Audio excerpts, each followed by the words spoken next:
there's someone who knows how to be stylish and devastating at the same time, then Kazuha is the samurai you're looking for, and the only question remains, how will you build him?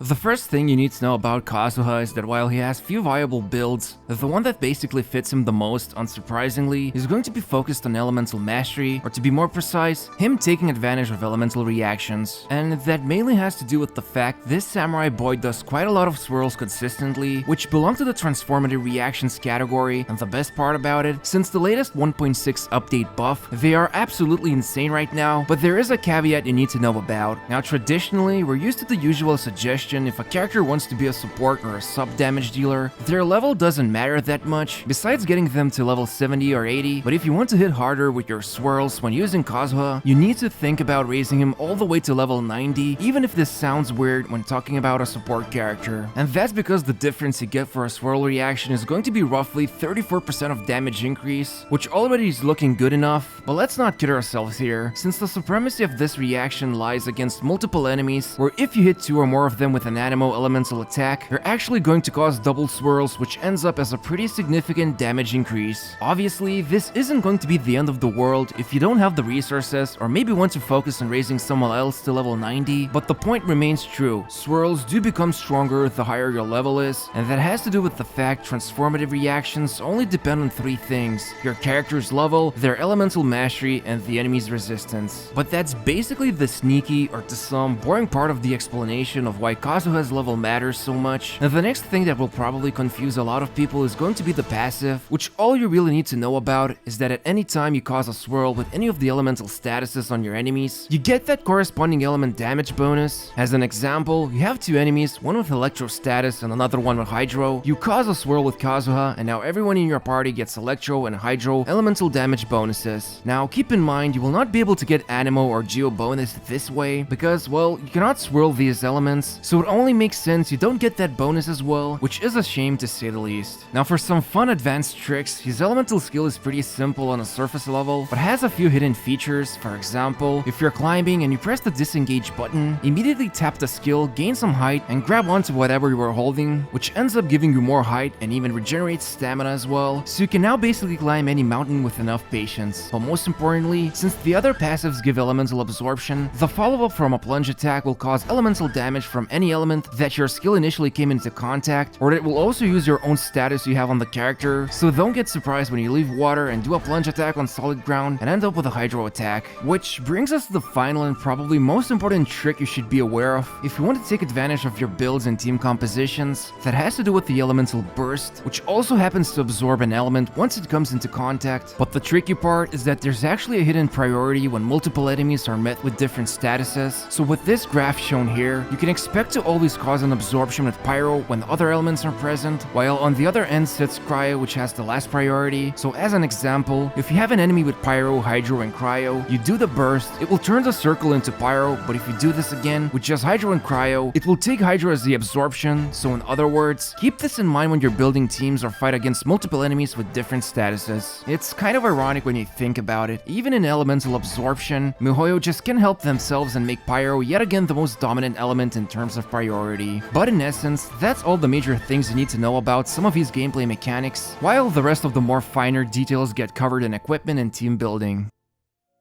Building Kazuha into a haiku composing war machine isn't that hard, and it's mainly thanks to some really easy choices you can make if you decide to pursue the elemental mastery route. And as mentioned previously, there's basically 2 builds, either elemental mastery or sub damage dealer, and the main difference being is that for the first build, you want to stack as much elemental mastery as you can, while also fine-tuning energy recharge. If you either don't have the first constellation unlocked, your team doesn't have another animal character, or your own teammates aren't good at generating particles. And for the latter build, it's basically the same way you would build any other damage dealer, putting focus on obtaining as much critical rate and damage, as well as maintaining high enough attack percentage and energy recharge. But this is also Kazuha we're talking about, so elemental mastery won't hurt, but it will also not be the focus for this build in particular. But the first weapon, and probably the easiest one to recommend for elemental mastery Kazuha, would be Iron Sting, just because it's accessible for free-to-play players and also gives decent amount of power from the substat. The passive itself is fine, but it's not the most amazing thing, so it's up to to you if you're willing to refine a weapon that's very specialized. There's also the Alley Flash, which has a very high base attack but laughable elemental mastery, but it's also a weapon from the gacha system, not to mention the passive itself gets deactivated if you get damaged, but it's also a weapon worth using if you don't want to bother with leveling or crafting Iron Sting. But if you're struggling with getting enough decent uptime for your burst, any of the energy recharge swords, especially the sacrificial one, can be a great substitute. Now, if you're going for a sub-damage dealer build, any of the regulars like Blacklift or Black Sword will do the trick for managing that critical rate and damage, or you can also opt in for a Harbinger of Dawn as a budget option. One final note will be for the Lion's Roar, which is actually a very excellent weapon you can use when in a team of Mono Pyro or Electro characters, which will get showcased later in this video. Moving over to artifacts, pretty much your best bet is going to be Viridescent Venereer because of how much value it provides for your elemental mastery build, not just by increasing swirl damage from the 4-set bonus, but also acting as a devastating combo with Kazuha's elemental damage boosting. But getting a decent full set of artifacts can take a long time, so for a more approachable build, you can also go for a 2-set Wanderer's Troop and Viridescent for that extra 80 elemental mastery, or if you're using him as a sub-damage dealer, it's also not the worst idea to pursue the 2-set Gladiators as an alternative.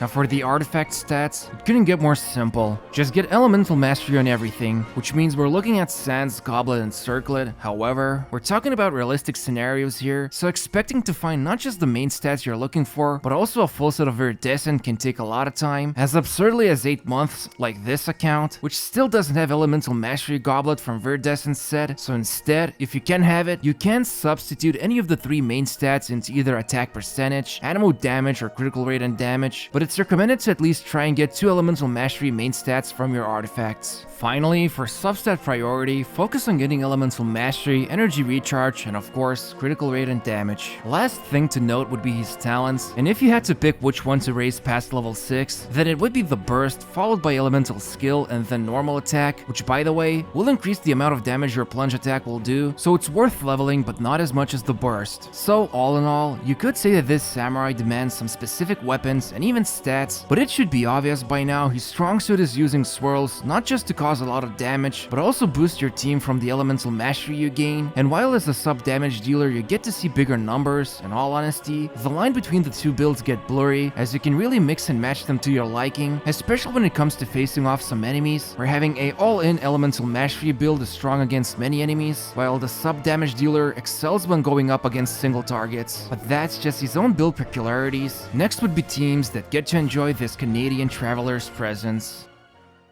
So you saw some advanced tricks, despaired at the thought of building him up properly, and now's the time we take a look at some of his team compositions. Well, the good news are, getting him up and running with the proper build doesn't play such a big role as his own utility, and that's because after testing more than 15 different and popular teams, as well as some new ones, it's clear that this guy not only knows how to look good, but play good as well. So why is he such a good teammate to have? Well, to be frank, it's not that he's an exceptional teammate like Venti or Zhongli, but he can get the job done with basically any composition, and you won't be disappointed. For example, he was tested with National Team, Morgana, or basically any decent Vaporize and Melt composition, and the results were satisfying to say the least. In fact, for Melt teams, you can even get both Cryo and Pyro damage bonuses from his passive by first applying Cryo on the enemy, then using Benny Boy's Burst while making sure you don't hit the enemy, and then finally unleashing Kazuha's Burst, which ends up swirling the Cryo, and then absorption occurs from his own Pyro aura he gets from Benny's Circle, so you end up with a very nice variation. And this can also be done in a similar way when using Vaporized teams. But few teams that stood out with him were Freeze and Mono Pyro, and to a lesser extent, Mono Electro. Now for a Freeze team, 2 most critical team members are Xingqiu and Cheng Yun, so that you can get those consistent freeze reactions going, while the remaining one can either be Anemo or Cryo teammate like Sucrose or Diona. It's an extremely efficient team at handling mobile enemies, especially those annoying Geo Bishops on floor 12-2, so if you're struggling with them, this team can help you out. And for the Mono teams, the beauty of them lies with the simple fact that the 4-set of Viridescent Venereer becomes extremely potent, because not only will you be boosting Pyro elemental damage with your swirls, but also decrease your enemy's Pyro resistance thanks to the set bonus, which in result gives some spectacular Pyro numbers to look at. And if you want to squeeze out even more damage out of it, you can go for a Lava Walker's 4-set on your main Pyro damage dealer, so someone like Klee, Yanfei, Diluc, Xiangling, or even Hu Tao can get even more Pyro damage out of Kazuha's boosts. The same more or less can be said about Mono Electro, but the character pool is much smaller, even though the resonance bonus makes it easy to spam bursts non-stop. Also, let's not forget the Electro Charge team you can build and take advantage of so many swirls you get to cause with it. The last thing we want to take a look at would be some ideal partners for our Samurai, and the ones that stood out most were Constellation 6 Diona. Because of her massive elemental mastery boost, she can provide for the team. Then there's also Sucrose, but with this alchemist, there's a slight problem. Even though she can boost elemental mastery for Kazuha, his elemental damage boosting passive won't benefit from Sucrose's newly gained boost, so only his reactions will be stronger instead. Now, this was actually addressed by the developers recently, and they've stated this is working as intended, so it's not a bug, but a feature instead. Finally, you can't go wrong with either Ganyu, Vendi, or Klee, as they all interact with him pretty much in excellent sync. For example, the ability to group enemies and Klee's bombs with his own skill. And that's pretty much all the teams and characters interactions recommended, but keep in mind, Kazuha is extremely flexible, so you can easily put him into many teams, including a team of double Anemo and Geo, where Xiao is your main damage dealer, but Kazuha pretty much acts as an energy battery, while also providing damage when using him as a sub-damage dealer. But that's enough strategy talk, let's get into the final thoughts and suggestions. While fun is a very subjective thing, it's hard to ignore Kazuha's entertaining burst and elemental skill, which sometimes it's the only thing we need to make those daily commissions more bearable. But aside from this, building him up will require some specific investments, and while he can either act as your elemental damage booster, it's also possible to utilize his sub-damage dealer capabilities, even if it means compromising the purity of the builds, and going for a mixed one instead, which isn't the worst thing, and you still get a ton of good performance out of it. But in the end, he's a very plug-and-play friendly character, so you will definitely find a team that will appreciate his skill set in no time. Hope you found the video useful and entertaining, but you can make things even better if you subscribe to the channel and gently press the like button, so your support can help this channel produce more videos. For more Genshin stuff, visit the Twitter profile, link in the description. Thanks for watching, and see you next time.